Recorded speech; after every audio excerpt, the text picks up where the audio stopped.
totoo lang, laging #1 ang San Miguel National High School.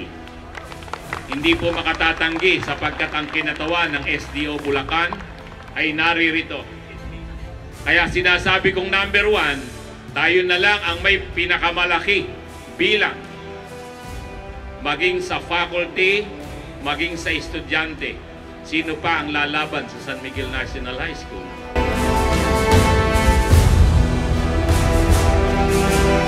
Nakasiyasiya niyong natapos ang pangangailangan ng pansekundaryang curriculum para sa taong pampaaralan 2024 at 2025 at batay sa kapangyarihan na iginawad ng Kagawaran ng Edukasyon sa mga tagapamanihala ng mga paaralan na aking kinakatawan ngayong gabi, Madam Norma P. Esteban, ay aking pinagtitibay ang inyong pagtatapos sa junior high school, ang inyong moving up. Congratulations to all of you.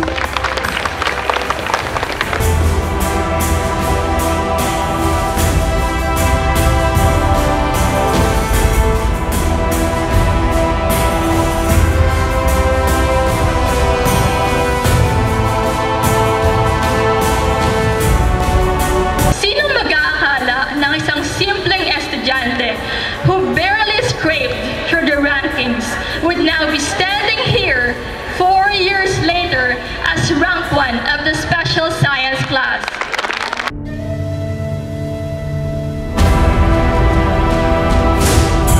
Alam niyo po yung sinabi ni Sir ng mga awards kanina, palamuti lang po yun, no? Yung mga medalya, wala pong dagdag sahod sa amin, no? Ito po ay pinagkakaloob sa amin at nakamit ko sa pagtupad ng aming tungkulin para sa taong bayan at sa bansang Pilipinas.